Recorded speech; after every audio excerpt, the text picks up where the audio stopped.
Good evening everyone. मैं अमरदीप और मेरी वीडियो ये जिधर भी जाएगी मेरी आप सब लोगों से बात के स्टार्टिंग में भी वही रिक्वेस्ट है और बात के एंड में भी वही रिक्वेस्ट रहेगी कि हम लोग कोरोना अफेक्टेड यूपीएससी एस्पिरेंट्स हैं जिन्होंने 2020 में एग्ज़ाम दिया था यूपीएससी का, और मई के लास्ट वीक में होता है एग्ज़ाम या फिर जून के फर्स्ट वीक में होता है ऑलमोस्ट हर साल। ड्यू टू कोरोना क्राइसिस हमारा एग्ज़ाम थोड़ा डिले हो गया था और वो हुआ था 4 अक्टूबर। आफ्टर गेटिंग डिलेड वो हुआ था 4 अक्टूबर 2020 को। और हम लोगों ने एक केस लगाया था, ग्रुप वालों ने, मेरा मतलब उस लड़के ने जो लड़का इस मूवमेंट को लीड कर रहा है स्टार्टिंग से, उसने एक केस लगाया था। स्टार्टिंग में वो अकेला था, अभी उसके साथ बहुत बड़ा हजूम जुड़ गया है वो, और उसकी पहली तारीख लगी थी 30 सितंबर 2020 को। तो उस तारीख में, उस हियरिंग में कोर्ट ने ये कहा था कि हम आप लोगों को छूट के तौर पे 1 या 2 अटैम्प्ट दे देंगे, लेकिन सिर्फ उस कैटेगरी को जो अटैम्प्ट बार हैं, एज बार नहीं है। बाद में ना एज बार को मिला ना अटैम्प्ट बार को मिला। बाद में ये मुद्दा चलते ही जा रहा है, चलते ही जा रहा है, चलते ही जा रहा है, गोल गोल गोल गोल चलते ही जा रहा है। और तो हमारे पास ना तो कोई ऐसा स्ट्रॉन्ग बिचौलिया है, या थोड़ा मेरी भाषा थोड़ी अलग हो सकती है बट गलत नहीं, मेरा मतलब गलत नहीं है किसी भी लहजे में। तो नहीं हमारे पास कोई ऐसा स्ट्रॉन्ग मीडिएटर है जिसकी बात गवर्नमेंट मना करने से पहले 100 बार सोचे, like Ambani, Adani, Rajinikanth, Amitabh Bachchan, Bill Gates, और लाइक कोई भी पॉलिटिशियन, कोई भी बॉलीवुड वाला, कोई भी इंडस्ट्रियलिस्ट, कोई भी। मैं चाहता हूँ मेरी वीडियो जहाँ तक भी जाए ना, आप प्लीज़ इसको फॉरवर्ड करें। मैंने किसी को नहीं छोड़ा ट्विटर पे मैसेज किए बिना, अमिताभ बच्चन, अंबानी, अडानी, रजनीकांत, कंगना रनावत, और मुझे याद भी नहीं किस किस को किया, बिल गेट्स को भी ट्वीट किया। सब मेरे को आधी दुनिया पागल कहती है, आधी दुनिया कहती है, 90% दुनिया कहती है दिमाग चल गया, लेकिन पूरी दुनिया में सिर्फ एक बंदे ने मुझसे पूछा कि भाई तेरे दिमाग में चल क्या रहा है। मेरी बात सुनने के बाद मुझे पागल नहीं कहा और बोला कि मैं तुमसे बात करूँगा। वो अलग मैटर है कि वो है कौन, वो बाद में बताएंगे आपको। तो लाइक अगर एक तरफ से 6 लिखें तो मेरी तरफ से 6 नज़र आएगा, सामने की तरफ से 9 नज़र आएगा, लेफ्ट साइड से वो बड़े ओ की मात्रा नज़र आएगा छोटे, और राइट साइड से छोटे ओ, लेफ्ट साइड से छोटे ओ की मात्रा, राइट साइड से बड़े ओ की मात्रा। अभी बताओ चारों में से कौन गलत है? हर एक बंदा बाकी बचे हुए 3 बंदों को गलत कह सकता है, बट गलत कोई नहीं एक्चुअली, सबका देखने का नज़रिया अलग है। अगर गाय को मारना पाप है तो मुर्गे को मारना भी पाप है। गीता में लिखा जीव हत्या पाप है, और आप उसको सिर्फ खाने के लिए यूज़ कर रहे हो। अगर गाय को मारने से परहेज है तो मैं तो कहता हूँ मुर्गे को भी मत मारो। बट ये कुदरत का चक्र है, और मैं डिबेट में नहीं पढ़ना चाहूँगा, क्योंकि डिबेट किसी भी टॉपिक पे लो हमेशा अंतहीन होती है। Debate on any topic will always be endless. तो हमें डिबेट से दूर रहें तो ज़्यादा अच्छा है। और फिर से पॉइंट पे आते हैं, तो तब से अब तक चलें तो ना ही हमारे पास कोई स्ट्रॉन्ग बिचौलिया है, मेरा मतलब स्ट्रॉन्ग मीडिएटर है जिसकी बात गवर्नमेंट मना करने से पहले 100 बार सोचे। ना ही हमारे पास कोई ऐसा फ़ायदा नुकसान का रीज़न है कि जो फ़ायदा मानने से पहले गवर्नमेंट को लगे कि भाई इनकी बात मान ली तो 100 साल तक सरकार चलती रहेगी, तो 1 घंटे में लेट से हमारी डिमांड पूरी हो सकती है, चांसेस हैं। या फिर ऐसा हो कि अगर इनकी डिमांड गवर्नमेंट को लगे कि इनकी डिमांड नहीं मानी तो भाई ये लो सरकार गिरने की भी नौबत आ सकती है, कुछ भी नुकसान हो सकता है। तो शायद हमारी डिमांड 1 घंटे में पूरी हो सकती है, एक मिनट में, मेरा मतलब 1 मिनट में भी पूरी हो सकती है। तो हमारे पास ना तो कोई ऐसा फ़ायदा नुकसान का रीज़न है कि गवर्नमेंट हमारी सुने, और ना ही हमारे पास कोई ऐसा स्ट्रॉन्ग मीडिएटर है जो हमारी बात रखे। मैंने सबको ट्विटर पे मैसेज किया, लेकिन जितने भी बड़े लोग होते हैं वो गवर्नमेंट से बोल तो देंगे और हमारी डिमांड भी पूरी हो जाएगी, लेकिन वो ऑलरेडी बहुत बिजी रहते हैं, उनके पास देखने का टाइम नहीं होता, वो तो शायद वो देख नहीं पा रहे। मैंने सलमान खान साहब को भी लेटर लिखा था, और जहाँ पर मैं जॉब करके आया वहाँ पर पूरे रिसोर्ट में सबको पता है, मेरे पास उसकी फ़ोटो अभी भी है। आप कोई भी देखना चाहें तो आप मुझे बता सकते हैं, मैं दिखा दूँगा आपको। उसकी फ़ोटो खींच के मैंने रखी हुई है। बट फिर वही बात है ना, उधर से कोई रिप्लाई नहीं आया। सिर्फ एक ही मैसेज आया था कि आपका जो लेटर है वो डिलीवर्ड हो गया है, क्या बोलते हैं, गैलेक्सी अपार्टमेंट में, बस। उसके अलावा कोई फेवरेबल रिप्लाई नहीं आया उधर से। उनको भी लगा होगा ये किसी पागल ने भेज दिया है। तो गाड़ी ट्रैक से बाहर ना जाए, मैं सीधा फिर से ट्रैक पे आता हूँ। अभी मैंने सुना कि यार कोशिश करते रहो, बाजी आखिरी मोमेंट पे भी पलट जाती है, और अभी आखिरी मोमेंट आने में बहुत टाइम है, जनवरी के फर्स्ट वीक में नोटिफिकेशन आ जाएगा, ऐसा मुझे लगता था। लेकिन मैंने वो यूपीएससी की वेबसाइट चेक करी तो शायद 15 तारीख के आसपास आएगा नोटिफिकेशन, और नोटिफिकेशन आने के बाद कुछ भी हो पाना बहुत मुश्किल है। Second notification rare of the rarest case में आता है। मेरी नॉलेज में तो एक ही बार आया है, कोरोना में। हाँ, तो शायद कोरोना से पहले 3-4 बार और आया, मुझे इतनी नॉलेज नहीं है। हाँ, तो मैंने भी एग्ज़ाम दिया, बड़ी मुश्किल से दिया था, 19 में दिया था। 1 घंटा पहले ही अप्लाई किया ओबीसी का ऑनलाइन, बट वो ओबीसी रिजेक्ट हो गया बाद में। उसके बिहाफ पे जो वो था जो एग्ज़ाम भरा था यूपीएससी का, वो देकर आया था मैं। और तो इसलिए मैं सोचा था कि पहले ही बनवा लूँगा, मई जून से स्टार्ट करूँगा, दिसंबर तक बनवा लूँगा, मतलब 2019 में, लेकिन नहीं बनवाया।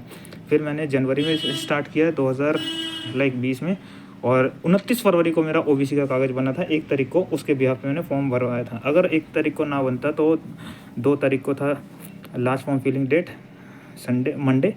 तो मंडे को बना ना बना बेकार है, क्योंकि फिर बन भी जाता तो उसके बिहाफ पे मेरा फॉर्म भर पाना बहुत मुश्किल था, क्योंकि लास्ट डेट को वेबसाइट बहुत बिजी हो जाती है, नहीं भर पाता। एक दिन एक साल मेरा ऐसे ही छूट गया था, लास्ट डेट को भरने पहुंचा था लास्ट मोमेंट पे रात को, तो वेबसाइट बहुत बिजी थी, हम नहीं भर पाए थे फॉर्म। हमसे मतलब मैं और इंटरनेट वाला। तो अभी फिर से पॉइंट पे आता हूँ मैं। अभी हमारी यही गुजारिश है मेरी वीडियो जहाँ तक भी जाए कि प्लीज़, मुझे जितना लगता है, ज़्यादा नॉलेज नहीं है सरकारी काम होगी, लेकिन इतना लगता है कि हमारी ये डिमांड जो है सिर्फ प्रधानमंत्री जी पूरी कर सकते हैं, या फिर गृह मंत्री जी पूरी कर सकते हैं, या फिर यूपीएससी पूरा कर सकता है। कोई भी डिसीज़न होता है, मैं जानता हूँ वो डिसीज़न एक इंसान के हाथ में नहीं होता, पूरा पैनल उसको डिसाइड करता है। तो पूरे पैनल से 1 सेकेंड, पूरे पैनल से मेरी हाथ जोड़ के रिक्वेस्ट है, सर झुका के आप प्लीज़ हमारी डिमांड पे थोड़ा गौर कीजिए। सर अभी भी बहुत सारे बच्चे ऐसे हैं जो अभी भी ऐसे बैठे हैं उम्मीद लगा के कि शायद एक अटैम्प्ट मिल जाए। सर किसी की भी, जितने भी अटैम्प्ट वाले हैं ना, जो भी मतलब अगर अटैम्प्ट मिलता है तो अटैम्प्ट मिलने के बाद अगर देंगे एग्ज़ाम, तो किसी की भी कुर्सी पे बैठने की चाहत नहीं है। उस कुर्सी पे बैठने की चाहत है जो कुर्सी एग्ज़ाम में होती है, ना कि उस कुर्सी पे बैठने की जो उसमें होती है, जो पोस्ट की होती है। मैं बात को ज़्यादा लंबा नहीं खींचूंगा सर, क्योंकि मुझे बोलने की बहुत ज़्यादा आदत है। आप थोड़े में ही समझें, मतलब क्वांटिटी में भी और डेप्थ में भी। मेरी वीडियो जिधर तक भी जाए ना, मेरी सबसे हाथ जोड़कर रिक्वेस्ट है। संविधान में 1670 कानून हैं जहाँ तक मेरा अंदाज़ा है, उसमें से एक कानून तो ऐसा होगा जो हमारी डिमांड को फेवर करता होगा। प्लीज़ 2 अटैम्प्ट दिलवा दीजिए। और सब कहते हैं कि 40 साल का हो गया, अब क्या करेगा। अभी मैं नेक्स्ट ईयर 40 का हो जाऊँगा, और मेरा मतलब according to certificate I just 39। जब 50-55 साल की उम्र तक नौकरी कर सकते हैं तो 40 साल में बन क्यों नहीं सकते हैं। और नाम कमाने के लिए एक ही दिन बहुत होता है। ये तो फिर भी 15 साल की नौकरी मिलेगी, लगभग 12 साल की। और मैं तो कलेक्टर की कुर्सी पे बैठ के एक दिन में भी खुश हो जाऊंगा। उसी दिन मेरी आत्मा खुश हो जाएगी जिस दिन कलेक्टर की कुर्सी पे बैठेंगे, अगर मौका मिलता है तो। लेकिन मौका सिर्फ हमारे प्रधानमंत्री जी, गृह मंत्री जी या फिर यूपीएससी आपस में मिलकर डिसाइड करेंगे तभी मिल सकता है सर। मेरी हम्बल रिक्वेस्ट है आप लोगों से, मेरी वीडियो को ज़्यादा से ज़्यादा शेयर करना। मेरी बात करने का तरीका थोड़ा अलग हो सकता है, बट गलत नहीं। और क्या बोलूँ, बात कभी ख़त्म नहीं होती। हमको सिर्फ 2 मौके चाहिए। मैं जो 1-1.5 लाख बच्चे डिमांड कर रहे थे, उन सब के बिहाफ पे जहाँ तक भी मेरी ये वीडियो जाती है, सबसे हाथ जोड़ के सर झुका के विनती करता हूँ, प्रधानमंत्री जी, गृह मंत्री जी और यूपीएससी से हमें थोड़ा रिक्वेस्ट कर दीजिए हमारे बिहाफ पे, ताकि हमें 2-2, 3-3 मौके मिल जाएं। क्योंकि जो लोग 32 साल वाले थे वो 35 के हो गए हैं। जनरल कैटेगरी वाले जो डिमांड कर रहे थे, एज बार वाले थे, जो 35 वाले एज बार कैटेगरी के थे, वो अब 39 के हो गए हैं। प्लीज़ सिर्फ 2 मौके, 2 मौके बस। मैं ये नहीं जानता है डिमांड कैसे पूरी हो सकती है नहीं हो सकती, लेकिन इतना ज़रूर जानता हूँ कि अगर गवर्नमेंट और यूपीएससी दोनों मिलके इस पर थोड़ा क्या बोलूँ हिंदी में, गहनता से विचार करेंगे तो ये हमारी थोड़ी डिमांड शायद पूरी हो जाए। कोई कानून तो ऐसा होगा उतने सारे कानून में से जो हमारी डिमांड को पूरा करे। प्लीज़, मेरे जैसे बहुत सारे ऐसे बंदे हैं जो अभी भी उम्मीद लगा के बैठे हैं कि शायद मिल जाए, क्योंकि कोई भी चीज़ शायद की कैटेगरी में आती है जब तक वो पूरी नहीं होती। अगर 99% भी चांस है ना पूरा होने का, तो भी वो ऐसे ही होता है कि पूरी होएगी कि नहीं होएगी, चांसेस होते हैं। जब तक वो पूरी नहीं होती तब तक वो ऐसे डोलती रहती है बीच में। सो प्लीज़ आप मेरी वीडियो को ज़्यादा शेयर करो। मुझे भी पॉपुलर होने का कोई शौक़ नहीं भाई, मेरे शौक़ थोड़े अलग हैं। मैं बंदा भी थोड़ा अलग हूँ। O negative blood group, rare of the rarest, universal donor. हालांकि बचा बहुत कम है कौन, लेकिन मैं चाहूँ तो जिस मर्जी को दे सकता हूँ, लेकिन मुझे वही बंदा दे सकता है जो ओ नेगेटिव हो, जहाँ तक मेरी कैलकुलेशन कहती है। कि मैं ज़्यादा वीडियो को लंबा नहीं खींचूँगा। प्लीज़ थोड़ी कोशिश करिए ये प्रधानमंत्री सर से या गृह मंत्री जी से या यूपीएससी से किसी भी से भी वो भी करके कि हमारी डिमांड को पूरा हो जाए। इन तीनों चौखट से अगर ये तीनों चौखट मिलके ही हमारी डिमांड को पूरा कर सकते हैं। और ये तीनों चौखट ऑलरेडी बहुत बिजी होते हैं, बहुत टेंशन होती है उनके दिमाग में, तो शायद वो हमारी बात को क्या बोलते हैं, समझ नहीं आ रहा क्या बोलूं, शायद वो हमारी बात को पता नहीं किस नज़रिए में लेंगे, ये वही जानते हैं। तो अगर प्लीज़ आप किसी भी तरीके से इन तीनों चौखट पर हमारी अर्जी पहुंचा सकते हैं तो ये बहुत बड़ी मदद हो जाएगी।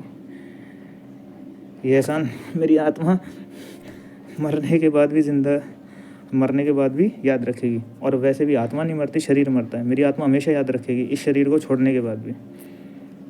और मैं कुछ नहीं बोलूँगा, मेरे को बोलने की बहुत ज़्यादा आदत है। थोड़े बोले को ज़्यादा समझना, क्वांटिटी यानी कि मात्रा में भी और गहराई यानी डेप्थ में भी। प्लीज़ आप हमारी हेल्प कर दीजिए, मेरी वीडियो को जहाँ तक भी पहुँचा सकते हैं उससे ज़्यादा पहुँचाने की कोशिश करिए। क्योंकि लेट्स से हमने 99 जगह ट्राई किया, एक जगह ट्राई नहीं किया, सोचा कि इधर से क्या बन सकता है काम, या इधर से तो बन ही नहीं सकता। काम बिगड़ने के बाद पता लगता है कि उधर से तो बन ही सकता था या उधर से ही बन सकता था, और उधर से हमने ट्राई नहीं किया। तो at that time we will left only with one word, regret, यानी कि काश। और मैं नहीं चाहता कि मैं काश के साथ मरूं।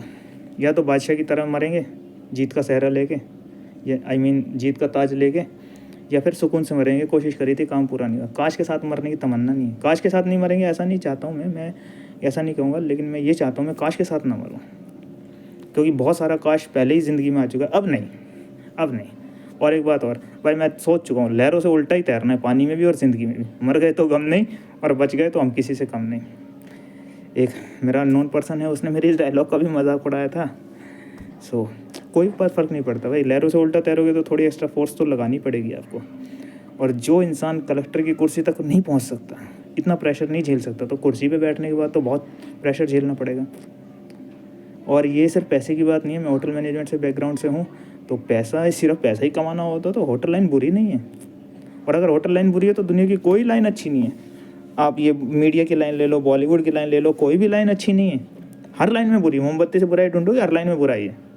होटल लाइन में मीट बिकता है, मीट बुरा नहीं होता क्या? बॉलीवुड में कितनी मेहनत करनी पड़ती है, पता नहीं क्या क्या स्ट्रगल करना पड़ता है, वो बुरा नहीं होता क्या? भाई बिना मेहनत के तो कुछ नहीं होता। बस मैं अपनी वीडियो ख़त्म करता हूँ। प्लीज़ मेरी वीडियो जहाँ तक भी पहुँचा सके पहुँचा देना। और मेरे पास तो बहुत टेंशन चल रही है, मेरे को फंड नहीं चाहिए भाई। पैसा तो मेरी नज़र में इंसान का बनाया हुआ कागज़ है। पैसे से सिर्फ सामान ख़रीदा जा सकता है, सुकून और खुशी नहीं। पैसे से बिस्तर ख़रीदा जा सकता है, नींद नहीं। मेरे को सुकून और खुशी ख़रीदनी है, और मेरे को नींद खरीदनी है, बिस्तर नहीं। मेरे चाचा गांव में वो खेत में काम करते थे, वो बता रहे थे काम करते करते थक के उधर ही सो गए, डड़ों पे। डड़ा मतलब जो मिट्टी के जो मोटे मोटे वो रहते हैं गोले गोले, उस पर सो गए, थक गए, नींद आ गई। और जिसको टेंशन नींद नहीं आ रही है, वो उसको बिस्तर पे भी नींद नहीं आएगी, सुनहरी बिस्तर पे भी नींद नहीं आएगी। तो मैं फिर से पॉइंट पे आता हूँ, वीडियो ज़्यादा लंबी नहीं करूँगा। मेरे को खुशी खरीदनी है, सामान नहीं। मेरे को नींद खरीदनी है, बिस्तर नहीं। अब प्लीज़ वीडियो कुछ ज़्यादा से ज़्यादा शेयर करिए जितना, और जिसके पास भी शेयर करें ना, उनसे भी यही कह देना कि आगे इस वीडियो को जितना शेयर कर सकें शेयर करते रहें। क्योंकि पता नहीं किधर से पॉइंट, वो किधर से थोड़ी उम्मीद, आशा की किरण जग जाए। फिर से वही बात, बस ये सच्ची में लास्ट बात है। सिर्फ ये मीडिया मेरे को ऐसा लगता है जहाँ पर अपनी बात बोल सकता हूँ, नहीं तो कोई सुनता भी नहीं, कहते बावला हो गया, दिमाग चल गया। कोई नहीं जानने की कोशिश करता कि उसके दिमाग में चल क्या रहा है।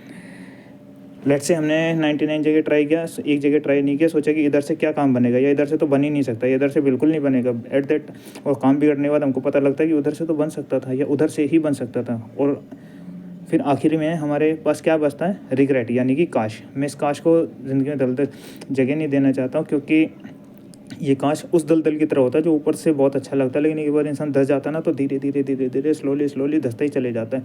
और जितना जल्दी बाहर निकलने की कोशिश करता है ना, उचक के ऐसे, उतना जल्दी और धंसता है, पर उसकी मौत तो तय है। हाँ, अगर उसके कर्म अच्छे हुए तो उसको कोई बचाने आ जाएगा, या तो हाथ डाल के, और एक बंदे का हाथ उधर से कोई पकड़े, दूसरा हाथ वो ऐसे करके पकड़ा दे, या फिर कोई रस्सी पकड़ा दे, या कुछ भी हेलीकॉप्टर से आ रहा है, रस्सी डाल दे, उसको खींच ले, कुछ भी। वो बचाने वाला कैसे भी बचाएगा उसको। कर्म अच्छे रहे तो बचाने वाला आ गया तो ठीक है, नहीं तो बहुत मुश्किल है। तो काश के साथ नहीं मरना चाहता एट द एंड। बस ये आखिरी में लास्ट लाइन है, सच्ची में काश के साथ नहीं मरना चाहते। या तो बादशाह की तरह जीत का सहरा लेके मरेंगे कि जीत गए, या फिर सुकून से मरेंगे, कोशिश करी थी, काम पूरा नहीं हुआ। रात को नींद आनी बंद हो गई भाई। पीसीएस दे, बहुत जनों ने ट्राई किया कि पीसीएस दे दे दे दे दे दे, नहीं नहीं नहीं नहीं भाई, देंगे तो यूपीएससी देंगे और ज़रूर देंगे, क्योंकि where there is a will there is a way. या तो एक कहावत गलत है या फिर हम भी ठीक हैं। ज़्यादा सोचना अच्छा नहीं लगता भाई, क्योंकि ज़्यादा सोचने वाला इंसान कुछ नहीं करता, सोचते सोचते ही मर जाता है वो। और आखिरी में ये सोचता है कि सोचने के बदले कुछ कर लिया होता तो कुछ हो जाता। कुछ कुछ करके बहुत कुछ और बहुत कुछ करके सब कुछ। लेकिन शुरुआत कहाँ से होती? कुछ से।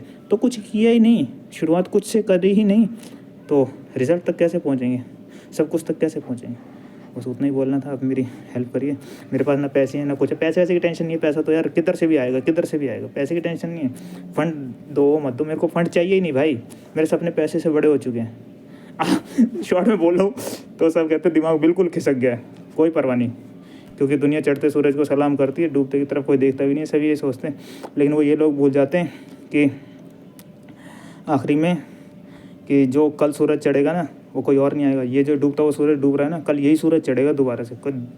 चढ़ने के लिए कोई दूसरा अलग से सूरज नहीं आएगा। बस मुझे उतना ही बोलना था। प्लीज़ किसी भी लहजे में हमारी हेल्प चाहिए, फंड वंड नहीं चाहिए भाई, किसी भी लहजे में आप हमारी हेल्प कर सकते हैं तो प्लीज़ करिए।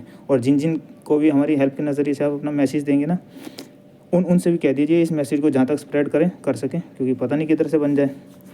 और वो जिनको स्प्रेड करें उनसे भी कह देना आगे स्प्रेड करते रहें, मतलब चेन टूटनी नहीं चाहिए। बस उतना ही बोलना था। थोड़े बोलोगे ज़्यादा समझना, क्वांटिटी में भी और डेप्थ में भी। थैंक यू भाई। राम राम।